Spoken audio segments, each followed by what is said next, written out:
Government బడులు English medium వైపు నుంచి మొదలు పెడితే, ఇంగ్లీష్ మీడియం చేయడం దగ్గర నుంచి మొదలు పెడితే, నాడు నేడుతో రూపురేఖలు మార్చే కార్యక్రమంతో స్టార్ట్ చేస్తే, పిల్లలను బడులకు తీసుకొచ్చేదానికి మోటివేట్ చేస్తూ ఓ అమ్మఒడి, ఓ గోరుముద్దతో మొదలెడితే,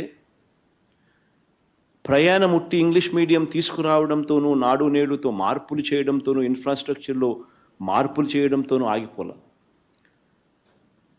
ఇంగ్లీష్ మీడియంతో మొదలైన ప్రయాణం ఏకంగా నెక్స్ట్ 10 సంవత్సరాలకు, ఈరోజు 1వ తరగతి చదువుతా ఉన్న పిల్లలు 10th క్లాస్కి వచ్చేసరికి ఆ పిల్లాడు ఐబీ ఎగ్జామ్, ఇంటర్నేషనల్ బకలౌరియట్ పరీక్ష తీసుకునే విధంగా అడుగులు వేస్తూ ఉన్నాం.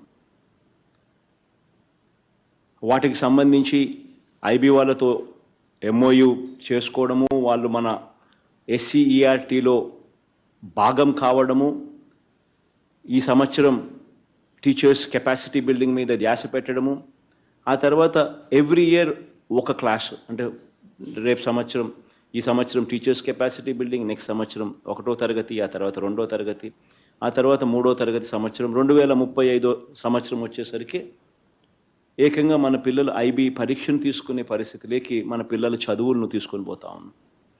6వ తరగతి నుంచి ప్రతి క్లాస్ రూమ్ కూడా డిజిటైజ్ చేస్తూ ఐఎఫ్పి ప్యానల్స్ మన క్లాస్ రూమ్లోకి, గవర్నమెంట్ బడులలోకి తీసుకొస్తా ఉన్నాం.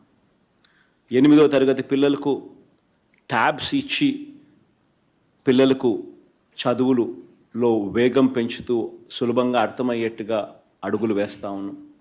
బైజూస్ కంటెంట్ను అనుసంధానం చేశాం. బైలింగ్వల్ టెక్స్ట్ బుక్స్, ఒక పేజ్ తెలుగు, ఒక పేజ్ ఇంగ్లీషు, ప్రతి టెక్స్ట్ బుక్ ఈరోజు గవర్నమెంట్ స్కూల్స్లో అందుబాటులోకి తీసుకొచ్చాం. ఈ ప్రయాణం, ఈ అడుగులు ఏదైతే వేస్తూ ఉన్నామో ఇది ఇక్కడితో ఆగిపోకూడదు. ఇంకా హైయర్ ఎడ్యుకేషన్లో కూడా ఇవే అడుగులు వేస్తేనే మన పిల్లలు గ్లోబల్ సిటిజన్స్గా తయారు కాగలుగుతారు, ప్రపంచంతో పోటీ పడగలుగుతారు అని హైయర్ ఎడ్యుకేషన్ మీద కూడా ఈ 5 సంవత్సరాలలో పెట్టిన ధ్యాస, బహుశా I can proudly say that ఇంతకుముందు ఎవరు కూడా ఊహకందని విధంగా కూడా మనం ధ్యాస పెట్టి అడుగులు వేయించగలిగామని చెప్తా ఉన్నాం. గవర్నమెంట్ బడులు ఇంగ్లీష్ మీడియం వైపు నుంచి మొదలు పెడితే, ఇంగ్లీష్ మీడియం చేయడం దగ్గర నుంచి మొదలు పెడితే, నాడు నేడుతో రూపురేఖలు మార్చే కార్యక్రమంతో స్టార్ట్ చేస్తే, పిల్లలను బడులకు తీసుకొచ్చేదానికి మోటివేట్ చేస్తూ ఓ అమ్మఒడి, ఓ గోరుముద్దతో మొదలెడితే,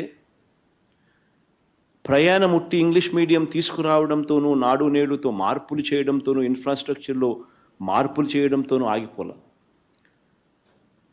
ఇంగ్లీష్ మీడియంతో మొదలైన ప్రయాణం ఏకంగా నెక్స్ట్ 10 సంవత్సరాలకు, ఈరోజు 1వ తరగతి చదువుతా ఉన్న పిల్లలు 10th క్లాస్కి వచ్చేసరికి ఆ పిల్లాడు ఐబీ ఎగ్జామ్,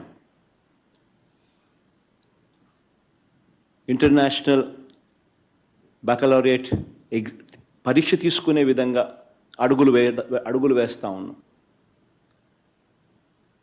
వాటికి సంబంధించి ఐబీ వాళ్ళతో ఎంఓయు చేసుకోవడము, వాళ్ళు మన ఎస్సీఈఆర్టీలో భాగం కావడము, ఈ సంవత్సరం టీచర్స్ కెపాసిటీ బిల్డింగ్ మీద ధ్యాస పెట్టడము, ఆ తర్వాత ఎవ్రీ ఇయర్ ఒక క్లాస్, అంటే రేపు సంవత్సరం, ఈ సంవత్సరం టీచర్స్ కెపాసిటీ బిల్డింగ్, నెక్స్ట్ సంవత్సరం 1వ తరగతి, ఆ తర్వాత 2వ తరగతి, ఆ తర్వాత 3వ తరగతి సంవత్సరం, 2035 సంవత్సరం వచ్చేసరికి ఏకంగా మన పిల్లలు ఐబీ పరీక్షను తీసుకునే పరిస్థితిలోకి మన పిల్లల చదువులను తీసుకొని పోతా ఉన్నాం. 6వ తరగతి నుంచి ప్రతి క్లాస్ రూమ్ కూడా డిజిటైజ్ చేస్తూ ఐఎఫ్పి ప్యానల్స్ మన క్లాస్ రూమ్లోకి, గవర్నమెంట్ బడులలోకి తీసుకొస్తా ఉన్నాం.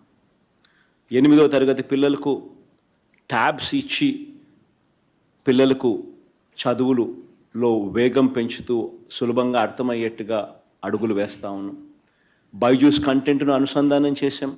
బైలింగ్వల్ టెక్స్ట్ బుక్స్, ఒక పేజ్ తెలుగు, ఒక పేజ్ ఇంగ్లీషు, ప్రతి టెక్స్ట్ బుక్ ఈరోజు గవర్నమెంట్ స్కూల్స్లో అందుబాటులోకి తీసుకొచ్చాం. ఈ ప్రయాణం, ఈ అడుగులు ఏదైతే వేస్తూ ఉన్నామో ఇది ఇక్కడితో ఆగిపోకూడదు. ఇంకా హైయర్ ఎడ్యుకేషన్లో కూడా ఇవే అడుగులు వేస్తేనే మన పిల్లలు గ్లోబల్ సిటిజన్స్గా తయారు కాగలుగుతారు, ప్రపంచంతో పోటీ పడగలుగుతారు అని హైయర్ ఎడ్యుకేషన్ మీద కూడా ఈ 5 సంవత్సరాలలో పెట్టిన ధ్యాస బహుశా I can proudly say that ఇంతకుముందు ఎవరు కూడా ఊహకందని విధంగా కూడా మనం ధ్యాస పెట్టి అడుగులు వేయించగలిగామని చెప్పి చెప్తా ఉన్నాం.